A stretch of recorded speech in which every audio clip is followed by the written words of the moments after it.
বিসমিল্লাহির রহমানির রহিম। রমজানের রাতে তোমাদের জন্য তোমাদের স্ত্রীদের নিকট গমন হালাল করা হয়েছে। তারা তোমাদের জন্য পরিচ্ছদ এবং তোমরা তাদের জন্য পরিচ্ছদ। তোমরা যে নিজেদের ক্ষতি করেছিলে আল্লাহ তা জানতেন, এজন্য তিনি তোমাদের তাওবা কবুল করেছেন এবং তোমাদের ক্ষমা করেছেন। অতএব এখন তোমরা তাদের সাথে মিলিত হও এবং আল্লাহ তোমাদের জন্য যা লিখে দিয়েছেন তা অনুসন্ধান করো, আর আহার করো ও পান করো যতক্ষণ না ফজরের সাদা রেখা কালো রেখা থেকে স্পষ্ট হয়। অতএব রাতের আগমন পর্যন্ত সিয়াম পূর্ণ করো। আর তোমরা মসজিদে ইতিকাফরত অবস্থায় স্ত্রীদের সাথে মিলিত হও না, এটা আল্লাহর সীমারেখা, সুতরাং এই রেখার নিকটবর্তী হও না।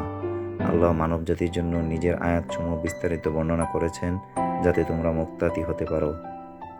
সূরাতুল বাকারা আয়াত 187।